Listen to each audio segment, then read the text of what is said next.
So can people affect objects and machines with their minds? It would appear they can. In 1976, Robert Jahn, then Dean of the School of Engineering of Princeton University, received an unusual request from a student. She wanted to study the effects of human intention on a mechanical device, a random event generator, to test for effects outside conventional physical theory and in the realm of psychokinesis. Skeptical, but with the idea that the design of the device would be a good independent study in any case, Jahn supervised the project. Clearly, it was not a usual topic for an undergraduate engineering independent project, and it was not a subject that I had any background in from a scholarly standpoint. In fact, Robert Jahn's background was in the more conventional field of rocket science and aerospace engineering. Plasma propulsion systems like this one were Jahn's forte, and he contributed to a generation of propulsion systems being used on spacecraft today.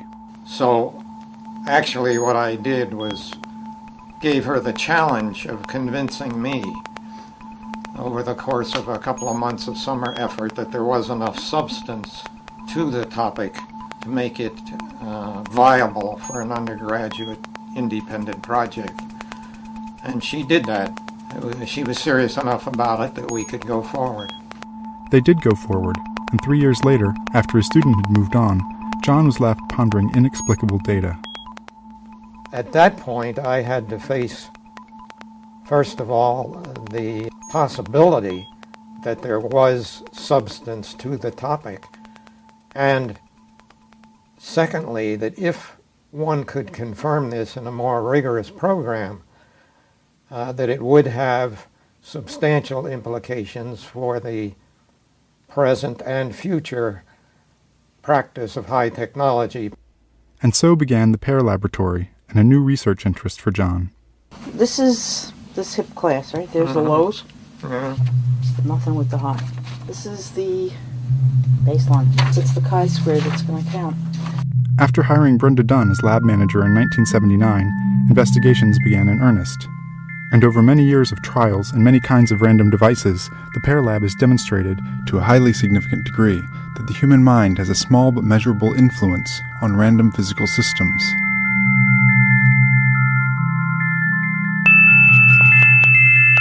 A lot of what we've learned about the phenomena tends to be what it's not. What we can say for sure is that the phenomena are real. They are not chance fluctuations. Something is going on. There is a subtle ordering process that is influencing these otherwise random events. To the extent that one can summarize, what we find is that the human mind and the information processing machines seem to be entering into some sort of a dialogue which influences both the machine and the human mind that is interacting with it. The data that has engaged Jahn and Dunn for close to 30 years comes from two different classes of experiment. The first class is based on a similar idea to that of the original student project. This random event generator is essentially an electronic coin flipper. According to statistics, if you flip a coin 10 times, you would expect to get 5 heads. If you got 6 heads, you wouldn't think much of it. But if you flipped the coin 10 million times and got 6 million heads, you would know that some process was having an influence on the outcome. This machine does 200 flips per second. When left unattended, it performs in a statistically normal way, and over time, it approximates a chance mean of 100. But when an operator is present, wishing for the output to be higher or lower, the output deviates very slightly from the chance expectation. The effect shown on these devices is small. Only a few flips in 10,000 are influenced by the operator. But those few are more than contemporary physics can explain. And the effect is not limited to these electronic devices. The Pear Lab has explored many sources of random event generation.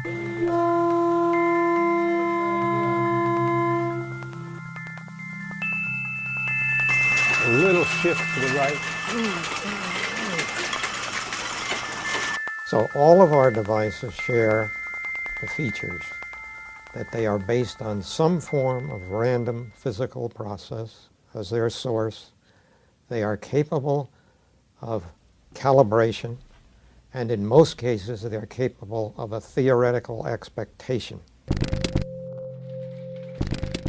York Dobbins, a theoretical physicist who joined the staff in 1987, has done much of the statistical analysis and has considerable interaction with the critics of Pear's work. They pick out things like, do operators cheat? Do operators have a chance to meddle with the data? Do our statistics really mean what we think they mean? What are the possible physical confounds, such as ordinary electricity, magnetism, and what have you? Of course, we've had years to refine the experiments and think about possible loopholes that we can then plug. With the REGs, for example, they are shielded against most of the sorts of interference that you can think of. The process of mechanical design at Pear involves extensive calibration and testing to search out and eliminate artifacts in the data that correlate with known physical processes. These designs were abandoned because they could not be sufficiently insulated to produce truly random data. Temperature and pressure created artifacts in this Crookes tube design, this dual thermistor design, and another using photoelastic stress. The first fountain design showed acoustic artifacts. Another machine responded too sensitively to vibrations in the building. The machines that do survive Pear's testing and go on to be used in experimental work are known to be completely free of interference from known physical processes and produce random data that fit chance expectations. We calibrate our experiments extensively under actual working conditions and find that in the calibrations they produce data that are consistent with the null hypothesis. And finally, for most of our experiments, we use a tripolar protocol in which the only difference is some aspect of the human being's mental state. Basically, any physical confound that you can come up with has to be not only able to get through all of the shielding and equipment design and for some reason not be present while the machine is calibrating, but it needs to be smart enough to track what the operator is doing subjectively. Through the years of refining experiments in statistical processes, this unexplained phenomenon remains. The resistance by mainstream science has also continued, and has created many difficulties, not the least of which is the dissemination of their work. Well, how do you go through the scientific process of peer review and et cetera, if you can't have peers, if you're not allowed to present the data and you're not allowed to deal with it critically on a rational scientific level? So you end up getting irresponsible criticism. You end up getting unreasonable rejection, not on the basis of the quality of the work, but on the topical matter. In my view, that's not science. That's not what science is about. Science is about opening your mind to learn something new. It's not saying, this is something I don't want to hear about. This is the sort of thing, as one critic said, I wouldn't believe in even if it was true. And one of the things that has become fairly evident in the history of the field is that the definition of what constitutes an overwhelming weight of evidence and what constitutes impeccable documentation tends to get more and more stringent as the evidence and the documentation accumulates. Even if mainstream scientific journals have not considered their work, the popular media has not been shy. The Pear Lab has received much press coverage over the years, and the popular response to the work is generally positive. Mind over matter. It used to be just a figure of speech, right? If I flip this coin, I'm supposed to have a 50-50 chance. So can people affect objects and machines with their minds? It would appear they can. The phenomena are real. They aren't just due to chance effects. They're small, but those small effects compound over many, many occurrences. They don't seem to be associated with processes that we think of as cognitive. We don't see things like learning curves. We don't see any of the usual things associated with cognitive, perceptual psychology. We know that they tend to appear more a beginner's luck effect or series position effect, where people tend to do better the first time. We notice that they seem to be distributed across the entire distributions of the outputs. It's as if the probabilities are being changed rather than the physical activity.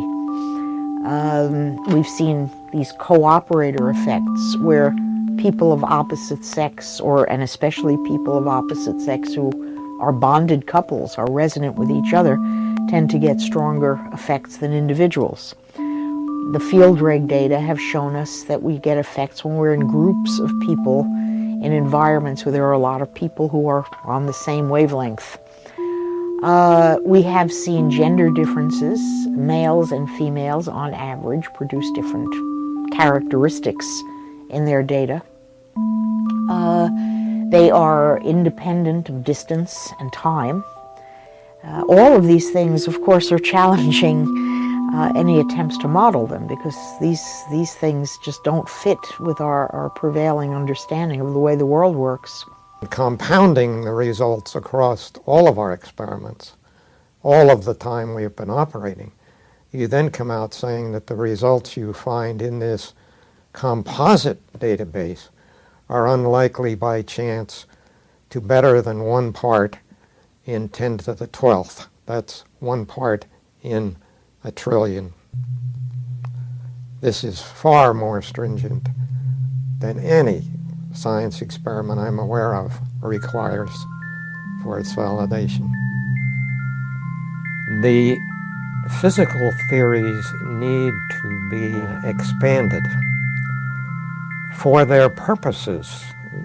For the purposes they have been applied in other sectors, they are remarkably effective and accurate.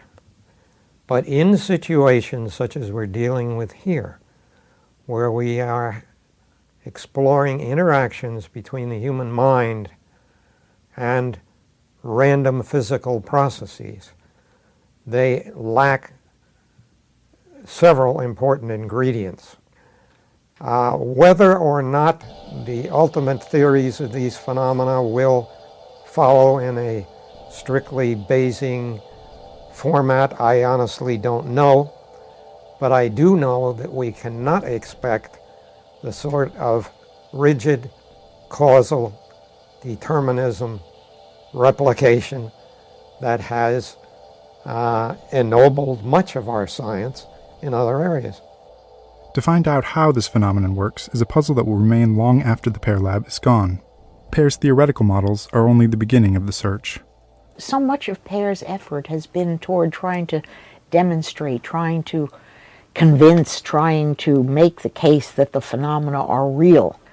The next level of inquiry is, okay, they're real. What are they? How do they work? Where do they apply? Yeah, the search is indeed for the mechanism by which such information is acquired, or indeed possibly even created. I think Pear has done what Pear had to do. There's just so many random binary events that you can generate. If we haven't made our point with the databases we've accumulated over the last quarter century, we're not going to make it.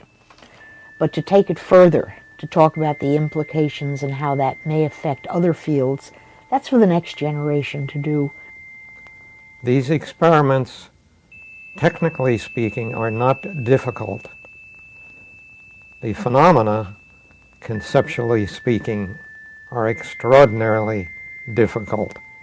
If indeed, as we contend, these events are intrinsically, subjectively driven, then it follows clearly that the researcher must be experiencing them himself.